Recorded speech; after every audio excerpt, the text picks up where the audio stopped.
Since very young, Rudi was taught to always obey the religious teachings his family embraced. His parents put discipline above all else in teaching their children. Every time Rudi was caught disobeying the teachings, they always gave him harsh punishments. Facing this particular story of life, Rudi chose to follow their parents' line of thinking. He then drew conclusions that his experience of life and decisions to be the only correct way of living. In other words, in Rudi there was a thick layer of possessiveness to religion and way of life that he chose. How would the trials of life to retake Rudi's possessiveness to his choice of religion and faith manifested?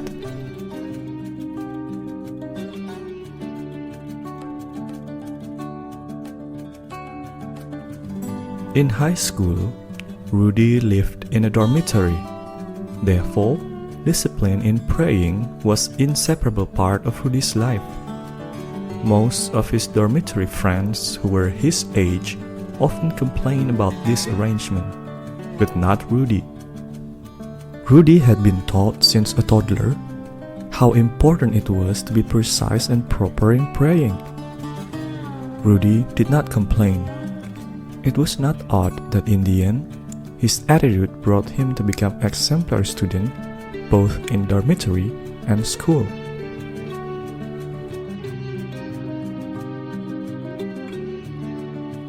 Rudi was a child who was obedient to rules because rules were clear.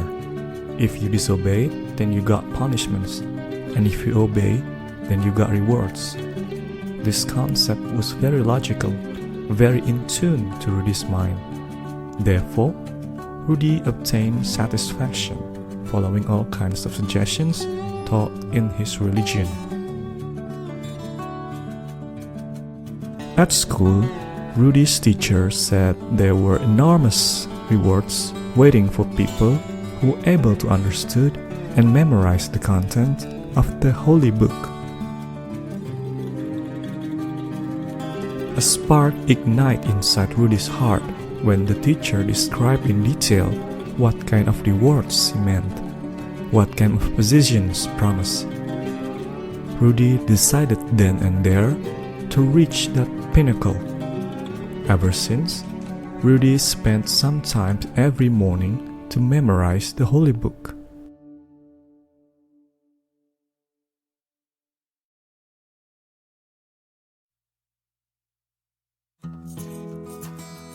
A determined heart was honored everywhere because only a strong will would be able to change the world to whatever humans desired.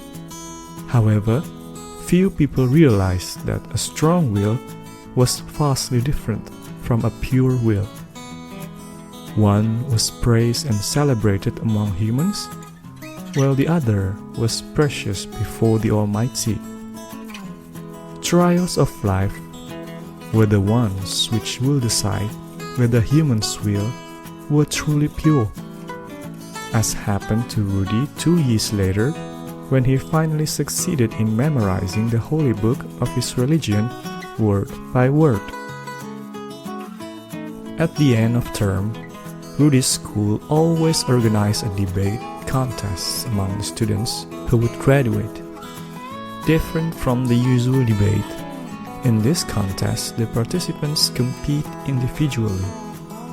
Every student would be given a topic, and whoever managed to give the strongest argument would pass on to the next stage.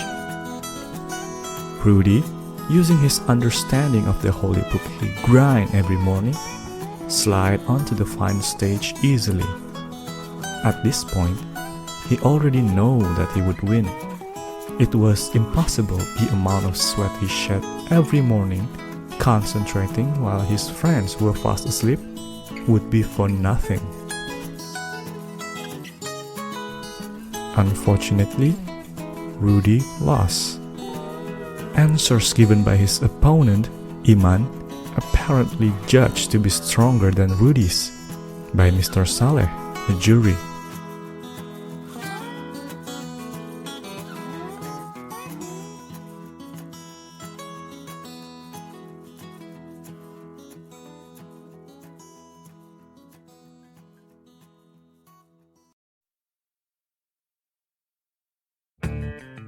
This was a trial to retake nafsu of possessiveness to religion, which reside in Rudi's heart. A chance for Rudi to let go of his ownership to the concept of religion he grind all this time, which was planted by his parents since he was very young.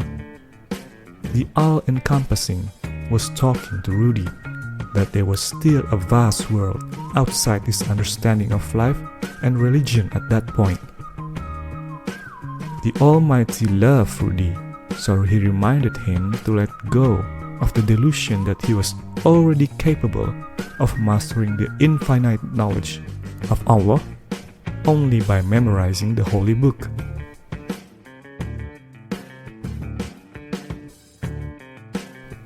At this instance, Rudi was left with choices in how he would internalize the bitter truth of reality. Would he use nafsu and blame the jury who made decisions wrongfully? Blaming Iman perhaps, who he considered not as determined in studying, that he did not deserve to win? Or on the contrary, use fitrah and planting a new seed of understanding that the knowledge he possessed at the time was still very small. The loss he savored was simply a reminder not to stop learning, opening up his mind that winning and losing in debate contests was not the purpose.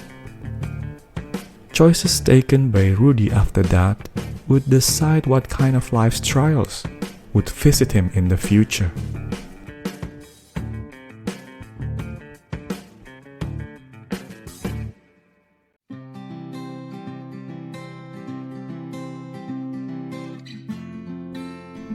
Nafsu never work alone. In every choice taken by humans facing ups and downs of life, there are always influence from nafsu of possessiveness, self-righteousness, and praise hunger in different percentage. For example, in Rudi's context, aside from sporting his possessiveness, his vast knowledge of religion also gives him feeling of superiority among his peers, especially those he considered to be less knowledgeable. This is a manifestation of self-righteousness. Moreover, Rudi will also try to validate his superior self from others by fishing for compliments or acknowledgements. This is a manifestation of praise hunger.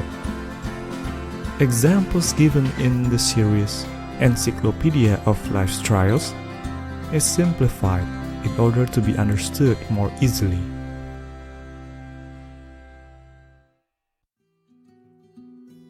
In essence, there were only two choices Rudi could take in facing his defeat at the time, his life's trial then, whether to use nafsu or fitrah.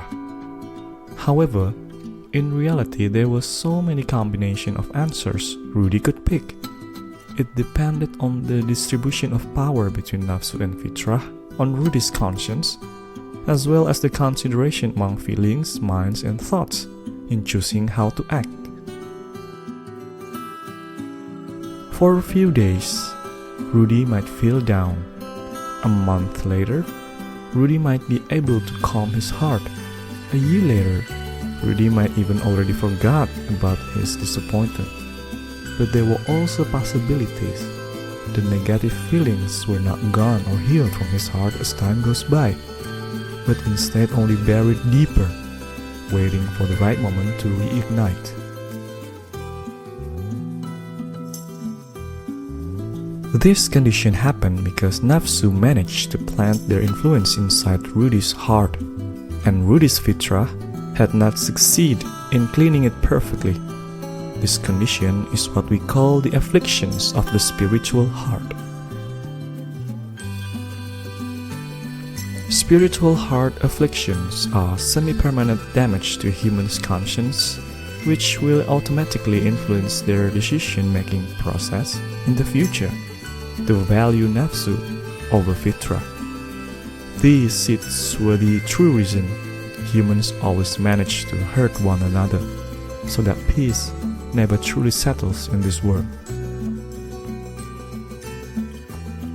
Considering Rudi's story of life, there are several main experiences which support his nafsu of possessiveness to religion.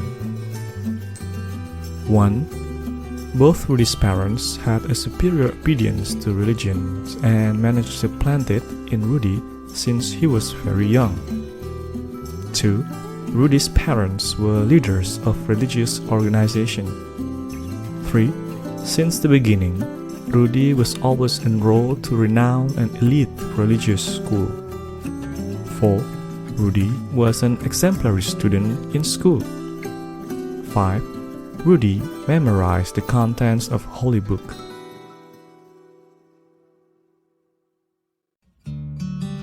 Among many different probable scenarios, if Rudi had no awareness that everything that happened in this world was managed by the Almighty, and each had certain meanings and purposes humans must unearth, then Rudi would never be able to attain the minimum score to pass the trials of life, where 75% of his actions were based on fitrah. If he did not pass, the affliction seed planted when he lost the debate could manifest into many actions, similar to these examples. 1. Rudi possessed hatred to people who reminded him to Mr. Saleh, the debate jury in the past, or Iman, his opponent in the final. 2.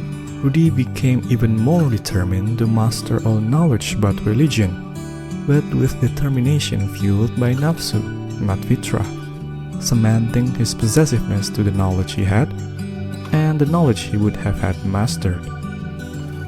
3. Rudi had tendencies to hate people who have different opinions about religion. 4. Rudi had difficulties enduring emotions raging in his heart every time he saw other people who were not as obedient as him in following religious teachings. 5. Rudi considered his personal self and his religion inseparable, that every attack on him personally, especially about his religiously motivated actions, would he internalize as attack on his religion as a whole, and the same would happen on different occasions. Whenever someone who embraced the same religion happened to perform noble or miraculous deeds, Rudi would claim it, as if he had done it personally, as if the noble deeds somehow validated his possessiveness to his religion all this time. 6.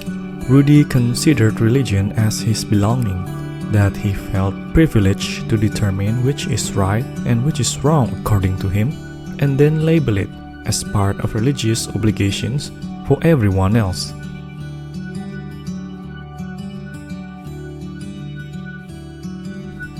In short, Rudi would have delusions that he or his group has the sole ownership to the truth and purity of religious teachings, conveniently forgot that the greatness of the Creator would never be contained only within one group or one understanding.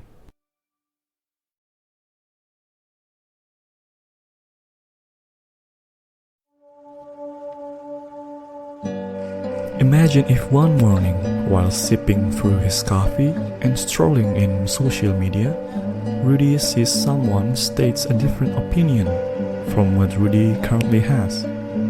Imagine if at noon, while having leisure lunch, Rudi reads Facebook status of Iman, his rival, who just received an award. Imagine in the evening, while commuting home, Rudi sees his Facebook status about invitation to the good deeds, according to him, is negatively responded by other people. Imagine if at night Rudi finds that the general consensus on religious procedures in social media is different from what he has in his mind all this time. By joining virtual world activities, Rudi has opened a very big opportunity to fertilize and irrigate the seeds of heart's afflictions his nafsu planted decades ago, a reality which in high probability will not have happened if Rudi did not join Facebook. Does that mean social medias are without merit? Not like that. Every individual is given chance to grow the seeds of afflictions in their heart, so it appears to the surface, thus giving a chance for fitrah to cleanse it. Because if it is left alone, the root can still grow through various means, even more undetected to the owner of the heart. Social media gives a chance for humans to recognize those seeds of nafsu inside of them more intensively. But then again, it depends on the individual. If they are not willing to let go of their possessiveness to everything, or in this context the delusion of monopoly of truth in their religion, then the seeds of nafsu will only become a great tree and take even deeper roots in their hearts. The choice is within humans' hands.